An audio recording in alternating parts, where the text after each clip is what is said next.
Hi guys, welcome to F3 lecture 3 of consolidation. और आज हम ये कंसोलिडेशन का जो बैलेंस शीट का टॉपिक है वो खत्म करने वाले हैं। ट्राई करेंगे कि ये लेक्चर में हम थोड़ा और भी पढ़े, बट पहले बैलेंस शीट पढ़ लेते हैं। सबसे पहले हमारा इंट्रा ग्रुप हो गया है, फेयर वैल्यू हो गया है, ठीक है। अब हम दो टॉपिक जो बाकी है वो करेंगे, एडजस्टमेंट 5 पीयूआरपी और adjustment 6 which is mid year acquisition. Okay, तो सबसे पहले एडजस्टमेंट 5 पढ़ते हैं, पीयूआरपी। पीयूआरपी का मतलब क्या है? Profit on unsold goods. Ma'am इसका मतलब बताइए। देखो, पीयूआरपी का मतलब प्रॉफिट ऑन अनरियलाइज्ड प्रोडक्ट्स है वैसे तो, पर अब इसका थोड़ा मतलब समझा देती हूँ क्या होता है। और इसको हम ऐसा भी बोल सकते हैं, अनरियलाइज्ड प्रॉफिट, ठीक है। पर अब हम क्या कर रहे हैं, हम प्रॉफिट ऑन अनसोल्ड गुड्स का मतलब क्या मैं समझाती हूँ, ध्यान से सुनना। कंसेप्ट समझो फिर एडजस्टमेंट समझाती हूँ। जैसे कि होल्डिंग है, उसने सब्सिडरी को, जैसे कि होल्डिंग ने 10,000 के गुड्स सब्सिडरी को बेचे, तो ऑब्वियस सी बात है कि जो सब्सिडरी है वो प्रॉफिट डाल के आगे गुड्स बेचेगी। यस, बहुत ही ऑब्वियस सी बात है कि जो सब्सिडरी में प्रॉफिट डाल के होगा, तो जैसे कि 10,000 में इसका प्रॉफिट ऐड हुआ, जैसे कि 5,000 का प्रॉफिट ऐड हुआ, तो इसने गुड्स 15,000 में बेचे, ठीक है। होल्डिंग ने सब्सिडरी को गुड्स 15,000 में बेचे, ओके।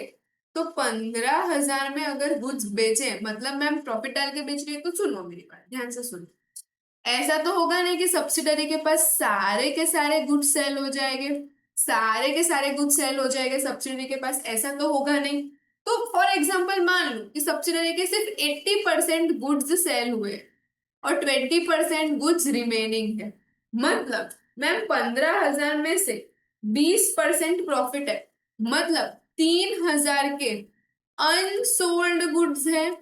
अनसोल्ड गुड्स है, तो ये जो अनसोल्ड गुड्स है ना, उसका प्रॉफिट निकालना है। मैं फिर से रिपीट करती हूँ, ये जो अनसोल्ड गुड्स है ना, उसका प्रॉफिट निकालना है। ओके गाइस, मैं फिर से रिपीट कर रही हूँ, ये जो अनसोल्ड गुड्स है उसका प्रॉफिट निकालना है, अनसोल्ड गुड्स नहीं निकालना है, profit on unsold goods. Okay, तो जैसे कि आपने देखा कि अगर कोई चीज 10,000 की है, उसको मैं 15,000 में बेच रही हूँ, तो इसका कॉस्ट है, ये कॉस्ट है और ये सेलिंग प्राइस है। तो जो चीज 3,000 की है उसको कितने में मिल रहा है, ठीक है। तो 10,000 into 3,000 divide by 15,000 which is 2,000। Okay, तो ये इसका कॉस्ट प्राइस है 2,000, बेच रहे हैं हम इसको 3,000 में, मतलब जो ये 1,000 है वो क्या है, इसका प्रॉफिट। ओके, तो अब इस 1,000 का क्या करना है? समझ में आ रहा है? ये समझ में आया आपको कि निकालना क्या है? निकालना है अनसोल्ड गुड्स। अनसोल्ड गुड्स है 3,000, अनसोल्ड गुड्स का जो प्रॉफिट है वो 1,000 है। ट्रीटमेंट इसकी करनी है, ट्रीटमेंट जो है मुझे वो ये 1,000 की ट्रीटमेंट करनी है। तो अब जब हम ये 1,000 की ट्रीटमेंट करते हैं, चलिए समझते हैं हम इसकी ट्रीटमेंट कैसे करते हैं। होल्डिंग ने, देखो कुछ भी हो सकता है, इवन सब्सिडरी भी होल्डिंग को गुड्स बेच सकती है, पर मुझे सिर्फ आपको पीयूआरपी का मतलब समझाना था, तो मैंने ये एग्जांपल देके समझाया। अलग अलग कैटेगरी के सम्स हो गए, अलग अलग तरीके से आपको अनसोल्ड गुड्स निकालना है और उसका प्रॉफिट निकालना है, ठीक है। जैसे कि होल्डिंग ने सब्सिडरी को अगर बेचा, तो क्या पीयूआरपी का एडजस्टमेंट होगा, और सब्सिडरी ने होल्डिंग को बेचा तो क्या पीयूआरपी का एडजस्टमेंट होगा। मतलब मैम ये 1,000 का एडजस्टमेंट क्या होगा, ठीक है। जो 3,000 के अनसोल्ड गुड्स है उसका प्रॉफिट का 1,000 ना, तो ये 1,000 का एडजस्टमेंट कैसे होगा फ्रेंड्स? बहुत ही सिंपल है, बहुत सिंपल है, थोड़ा समझना। कुछ नहीं है, ये 1,000 का एडजस्टमेंट ऐसे होगा, दोनों में भले होल्डिंग सब्सिडरी को बेच रही है, सब्सिडरी होल्डिंग को बेच रही है, कुछ भी हो, दोनों में इन्वेंट्री में से पीयूआरपी माइनस हो जाएगी। इन्वेंट्री में से पीयूआरपी माइनस हो जाएगी, ठीक है। इन्वेंट्री में से माइनस कर दो। ओके, चलो दूसरा एडजस्टमेंट, जब होल्डिंग सब्सिडरी को बेचती है और सब्सिडरी होल्डिंग को बेचती है, तो क्या, तो होल्डिंग बेचती है तो स्टेप 5 में से माइनस कर दो। होल्डिंग का सिर्फ एक ही स्टेप है, स्टेप नंबर 5, तो वहां से माइनस कर दो। और सब्सिडरी का देखो, इन शॉर्ट रिटेन अर्निंग में से माइनस करना है, तो होल्डिंग का रिटेन अर्निंग है और सब्सिडरी का रिटेन अर्निंग कहां पर है, स्टेप नंबर 2 में, वो भी डेट ऑफ रिपोर्टिंग में से माइनस। ओके, वो भी डेट ऑफ रिपोर्टिंग में से माइनस होगा। आई होप सो आपको ये समझ में आया। अब हम लोग क्वेश्चन नंबर 5 करते हैं। H acquire 90% of equity share capital कब एक्वायर कर रहे हैं? ऑन 1 जनवरी 2002। जब मतलब डेट ऑफ एक्विजिशन में रिटेन अर्निंग कितनी? 31 दिसंबर 2003। मतलब 2002 पूरा चले गए, 2003 भी चले गए और ये इसका बैलेंस शीट बना है। ठीक है। एस सोल्ड, पहले चलो ये देखते हैं। एस ने सेल किया है होल्डिंग को। S sold goods to H of 18,000। मतलब सेलिंग प्राइस है 18,000, है ना। किसने बेचा है? पहले तो एस ने बेचा है। किसको? एच। Including markup of 50%। चलो तो मेरे को यहाँ पे पता चल गया है कि प्रॉफिट है कितना है? Markup 18,000 into 50 divide by 150। क्या करा मैंने? 18,000 इंटू 50 डिवाइड बाई 150। तो मेरा मार्कअप है 6,000। मतलब मेरा कॉस्ट प्राइस कितना होगा? मेरा कॉस्ट प्राइस हो गया 12,000 का। 12,000 के गुड्स थे, सब्सिडरी ने 6,000 का प्रॉफिट डाल के 18,000 में बेचे हैं। ओके। अब हम आगे की बात करते हैं। 2/3 of this goods were in inventory. समझो, 2/3 गुड्स इन रिमेनिंग है। मतलब मुझे क्या निकालना है? अनप्रॉफिट ऑन अनसोल्ड गुड्स। तो 2/3 ऑफ दिस गुड्स रिमेन्ड है, तो प्रॉफिट भी तो 2/3 ही होगा। अगर ये 2/3 है तो प्रॉफिट भी तो 2/3 ही होगा। 6,000 into 2 divide by 3 which is 4,000 के गुड्स क्या है? 4,000 का प्रॉफिट बाकी है। Okay. 2/3 of this goods remain in the inventory at the year and. तो ये 4,000 हो गया मेरा PURP गाइस। ओके। 6,000 का प्रॉफिट है रिमेनिंग गुड्स, मतलब प्रॉफिट ऑन रिमेनिंग गुड्स। तो 2/3 रिमेनिंग है तो 2/3 ही प्रॉफिट रिमेनिंग होगा। 4,000 is my PURP। I hope so आपको ये समझ में आया। The current account in HNS student 22,000 on that day. मतलब ये तो इंट्रा हो गया, ये तो इंट्रा हो गया। The H uses fair value method. Fair value method है कितनी? 4,000। बहुत इजी सम है। सबसे पहले ये भी ध्यान रखना, सब्सिडरी अगर होल्डिंग को बेचती है तो कहां से माइनस होगा? स्टेप नंबर 2 से और इन्वेंट्री से। ठीक है। चलो लेट्स स्टार्ट द सम। तो स्टेप नंबर 1, ग्रुप स्ट्रक्चर। क्या है ग्रुप स्ट्रक्चर? कितना कितना परसेंटेज है? Just second. कितना कितना परसेंटेज है? 90 और 10%।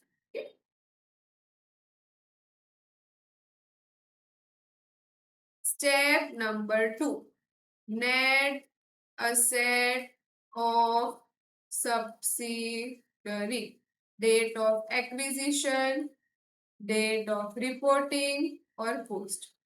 शेयर कैपिटल देख लेते पहले क्या क्या है। शेयर कैपिटल है और सिर्फ रिटेन अर्निंग है और PURP है। ठीक है। तो शेयर कैपिटल कितना है फ्रेंड्स? मेरा शेयर कैपिटल 5 है तो हम लिखेंगे 5 5। PURP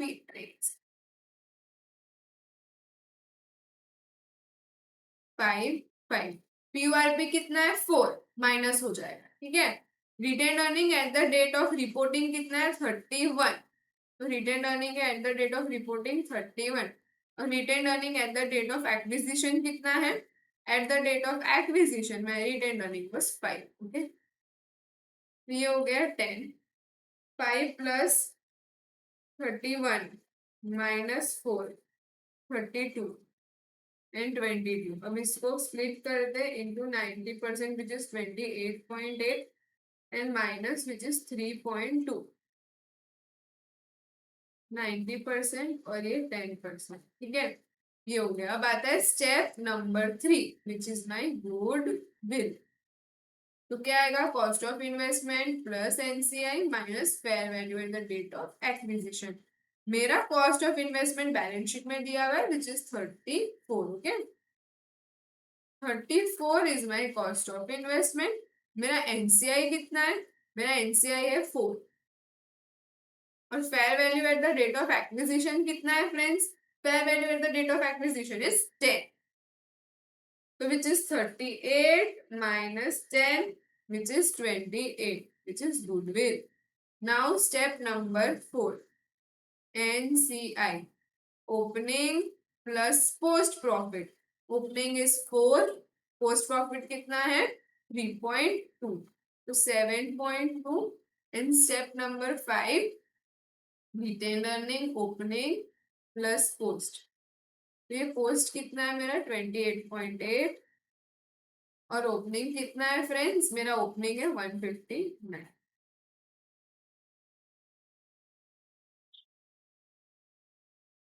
which is 187।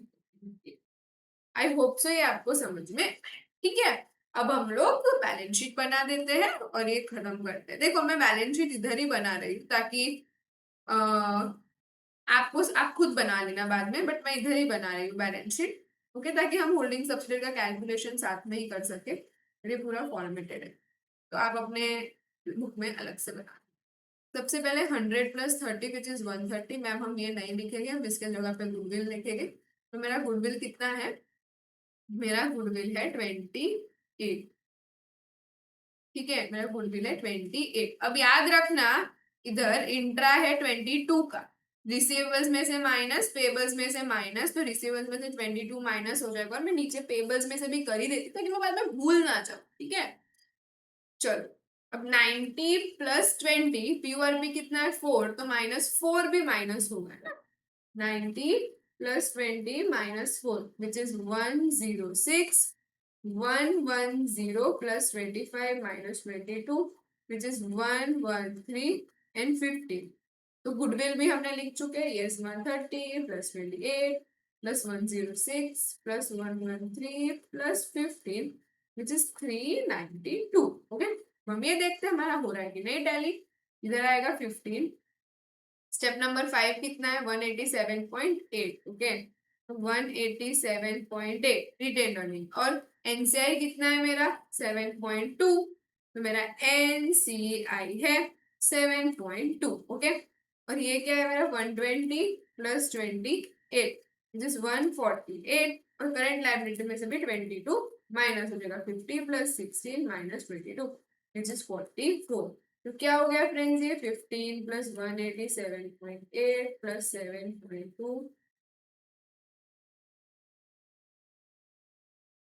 Okay guys, तो यहाँ पे ध्यान से देखना कि 10% is 2.2 and 22 - 2.2 which is 19.8, okay. यहाँ पर गलती से 2.8 ये ऐसा हो गया है, तो बाकी सब ठीक है।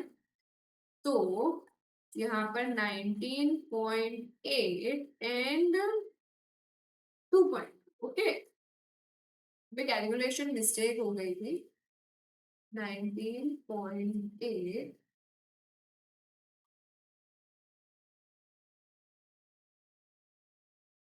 ये जो है यहाँ पे 19.8 है, मुझे 7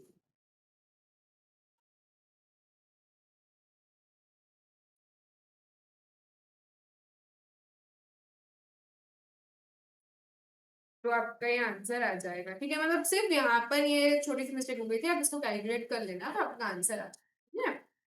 अब हम लास्ट एडजस्टमेंट पे, which is mid year adjustments. मेरी बात ध्यान से सुनना, there are two methods, there are two things, okay. मैं ऐसे नहीं करूंगी क्योंकि ये थोड़ा बड़ा हो जाएगा, ये ऊपर का स्पेस भी हम ऑक्यूपाई करेंगे।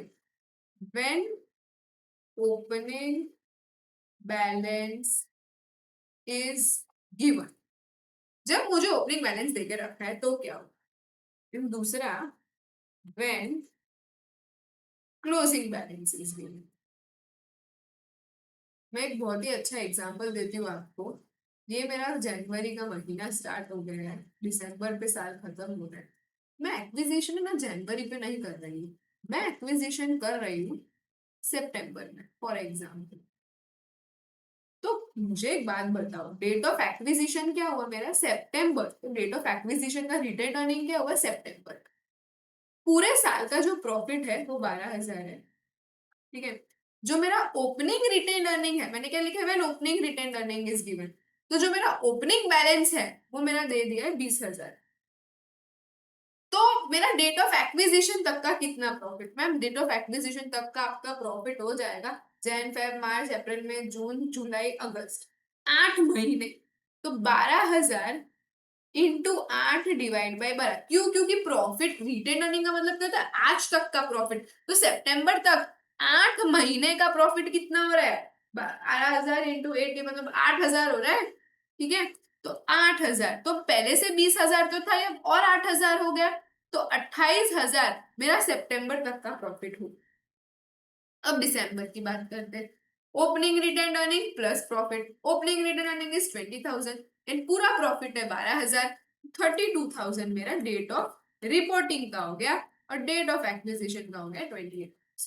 आई होप सो आपको ये समझ में आया। अब हम आगे की बात करते हैं। When closing retained earning is given, ठीक है, when closing retained earning is given, ध्यान से सुनना, ये भी कुछ नहीं है, बहुत इजी है। When closing retained earning is given, तो फर्स्ट स्टेप है फाइंड ओपनिंग रिटेन अर्निंग। ठीक है, जब क्लोजिंग रिटेन अर्निंग दी होती है तो पहला स्टेप क्या हो? Find opening. जैसे कि मैं बता, 50,000 जो है वो मेरी क्लोजिंग रिटेन अर्निंग है। दिसंबर का ये जनवरी है, पूरे साल का मेरा बैलेंस शीट बन रहा है 12,000 का। ठीक है, मतलब प्रॉफिट है 12,000। तो सबसे पहले फाइंड ओपनिंग रिटेन अर्निंग, तो 50,000 minus 12,000 which is 38,000 is my opening retain earning. Okay, 38,000 is my opening retain earning. क्या किया मैंने? 50,000 में से पूरा ये साल का प्रॉफिट निकाल दिया, तो मेरा ओपनिंग रिटेन अर्निंग आ गया। अब यहाँ पर आता है सितंबर, जहां पर मैं एक्वायर कर रही हूँ। मुझे तो डेट ऑफ एक्विजिशन तक का प्रॉफिट चाहिए, तो 12,000 into 8 divide by 12, which is 8,000 again. 38,000 plus 8,000 which is 46,000। क्या किया? ये दोनों को प्लस कर दिया। Done guys? कोई डाउट है आपको? आई होप सो आपको कोई भी डाउट नहीं होगा। अगर अगर आपको नहीं समझ में आता तो दोबारा देखना, क्योंकि अगेन ये टॉपिक थोड़ा सा ट्रिकी नहीं बोल सकते, मैथ्स है इसमें। ठीक है, तो अगर आपको नहीं समझ में आता तो फिर से देख लेना। तो अब हम नेक्स्ट में क्वेश्चन में मूव करते हैं, क्वेश्चन नंबर 6। देखो, मेरा ईयर एंड क्या है? नवंबर। पहले लिख दो ना, मैंने आपको हमेशा सिखाया है, लिख दो ईयर एंड क्या है? नवंबर। नवंबर ईयर एंड है, मतलब चालू हो रहा है दिसंबर में। हाँ, और मैंने एक्विजिशन कब किया है? मई में। मतलब दिसंबर, जैन, फेब, मार्च, अप्रैल, 5 मंथ्स का प्रॉफिट चाहिए होगा मई तक पहुंचने के लिए। यस, तो पहले तो हम ये चीज समझते हैं कि कि प्रॉफिट कितना है टोटल? 9,000। टोटल प्रॉफिट कितना है फ्रेंड्स? 9,000। पूरे साल का प्रॉफिट है 9,000, वो दिया हुआ है क्वेश्चन में। ठीक है, और देखो रिटेन अर्निंग दिया हुआ है, क्लोजिंग रिटेन अर्निंग है मेरी 69,000। कितनी है मेरी? 69,000। तो पहले मैं सिर्फ आपको एक बार ये बता रही हूँ, फिर हम सम फिर से करेंगे सॉल्व, डोंट वरी। तो मुझे वो ओपनिंग रिटेन अर्निंग फाइंड करना है। 69,000 में से 9,000 निकाल दो, तो बचा कितना? 60,000। तो अब 9,000 इंटू 5 डिवाइड बाई 12, तो कितना आ रहा है? 3,750 है ये 5 मंथ्स का profit, plus 60,000 which is 6,3,750 is date of acquisition and date of reporting. ये बहुत ही ऐसा एडजस्टमेंट है, तो ध्यान रखना कभी भी ऐसा कुछ दिया हो ना, ये वाला पार्ट, ये आपका ऐसा adjust. Okay guys, I hope so आपको ये समझ में आया। ठीक है, अब हम लोग करते हैं सम। तो पहले पढ़ लेते हैं क्या क्या दिया हुआ है। देखो यहाँ पर ये पीयूआरपी दिया हुआ है। At the November 2007 the inventory of S include, S के अंदर थी इन्वेंट्री, मतलब एच ने एस को बेची होगी। ठीक है, कितने में बेची? कॉस्ट ऑफ 8,000 फ्रॉम के, 8,000 में बेची, मतलब उसके पास 8,000, सब्सिडरी के पास 8,000 पड़ा है। अब वो भले कॉस्ट लिखे, पर गाइस बुद्धि लगाओ, उसके बैलेंस शीट के अंदर मतलब सेलिंग प्राइस होगा। ठीक है, तो अब मेरा प्रॉफिट क्या है? अब देखो क्या लिखा है, none of them goods have been sold, एक भी गुड्स नहीं बचा, मतलब सारा का सारा पीयूआरपी है। 8,000 into 25 divide by 125 which is 1,600 is my PURP. और यहाँ पर तो आपको ओपनिंग ओपनिंग एनसीआई दिया है फ्रेंड्स। यस, तो ये आपका ओपनिंग एनसीआई है। ओके, अब हम आगे की बात करते हैं, which is step number 1, group structure, ठीक है। कितना है ग्रुप स्ट्रक्चर मेरा? भाई group structure is 60% and 40%, right? Step number 2 is date of acquisition, date of reporting and post, जिसमें क्या क्या चीजें हैं। मेरा मेरा रेट ऑफ पहले तो शेयर कैपिटल, रिटेन अर्निंग, ठीक है। कौन किसको बेच रहा है? होल्डिंग बेच रहा है, तो ये तो यहाँ पर आएगा नहीं। होल्डिंग बेच रहा है तो स्टेप नंबर 5 में आएगा। तो कितना है रिटेन अर्निंग? 40,000, 40,000 and 69,000, okay.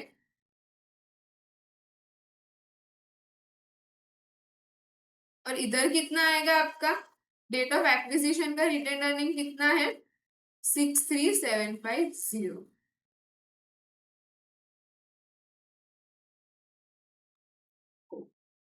तो अब यहाँ पे तो और कुछ बचा नहीं है एज सच, तो हम इसका टोटल कर देते हैं भाई।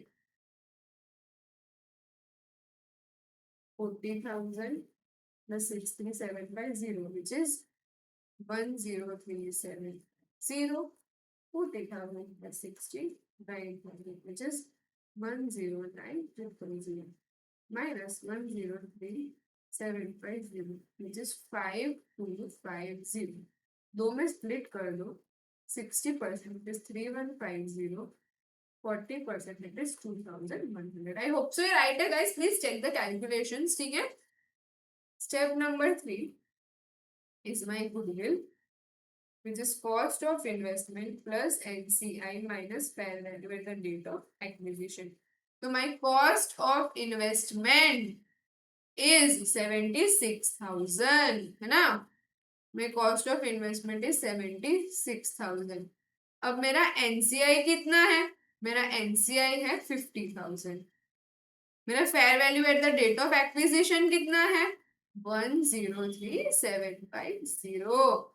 तो 76,000 plus 50,000 minus 103,750 which is 22,250। Now coming to next part, step number 4, NCI opening plus post। opening is 50,000, post में आएगा 2,100 is 521 अब step number 5, retain earning of holding, okay, of holding 189,000 plus post. Post कितना है? 3,150, तो which is 189,000 plus 3,150 which is 19,215। तो अब हम लोग अगेन ये पूरा का पूरा सम फिर से यहाँ पे कर लेते हैं। आई होप सब आपने सब लिख लिया होगा, नहीं लिखा होगा go back and right, okay. तो फ्रेंड्स अब हम आगे बढ़ते हैं, बैलेंस शीट बनाते हैं। बैलेंस शीट यहाँ पे मेरी बनी हुई है, आप खुद से ट्राई कर सकते हैं, ठीक है। ये दोनों को प्लस होगा। इन्वेस्टमेंट देखो 76,000 का ही कैश है, मतलब 98,000 में से 76,000 ही इन्वेस्ट किया है, तो 22,000 आएगा, ठीक है। फिर गुडविल आएगा। गुडविल कितना है हमारा? 22,500 है। 22,250। इन्वेंट्री में पीयूआरपी है फ्रेंड्स, यस। पीयूआरपी क्या हो जाएगा? माइनस, भले होल्डिंग ने सब्सिडरी को बेचो, सब्सिडरी ने होल्डिंग को बेचो, पीयूआरपी होगा। एक सेकेंड वेट वेट वेट, यहाँ पे हमने पीयूआरपी माइनस नहीं की है विच इज रॉन्ग, क्योंकि होल्डिंग बेच रही है तो यहाँ पे पीयूआरपी माइनस होगा। देख छोटी सी गलती और पूरा सम भरा, ओके। तो 19,050, ठीक है। तो यहाँ पर पीयूआरपी क्या हो जाएगा? -1,600। तो बाकी तो क्या बचा? यहाँ पे कुछ नहीं आएगा, यहाँ पर भी कुछ नहीं आएगा, दोनों प्लस हो गए, ठीक है। यहाँ पर क्या आएगा? ये आएगा, ये नहीं आएगा, एनसीआई आएगा, ओके। करंट लायबिलिटी प्लस हो जाएगा। बाकी देखो इंट्रा ग्रुप और तो कुछ है नहीं, तो वो आएगा नहीं। आई होप सो आपको ये समझ में आया। ये खुद करने का ट्राई करो, ओके। ये बैलेंस शीट खुद बनाने का ट्राई करो। अगर अगर बैलेंस शीट टैली हो ही जाएगा, 100% हो जाएगा, ठीक है। मैं सिर्फ लिख देती हूँ, यहाँ पर 50,000 आएगा। यहाँ पर रिटेन अर्निंग्स का ये स्टेप नंबर 5 आने वाला है, 190,550। एनसीआई ये 52100 आएगा। एंड देन आपका करेंट लायबिलिटी, लायबिलिटी दोनों प्लस हो जाएगा। ओके, आई होप सो आपको ये समझ में आया। ये चैप्टर इधर ही खत्म होता है फ्रेंड्स, नॉट चैप्टर, एक पार्ट है चैप्टर का, बैलेंस शीट, वो खत्म होता है। दूसरा पार्ट बहुत छोटा है, वो हम कल कंटिन्यू करेंगे। Thank you for watching guys, bye.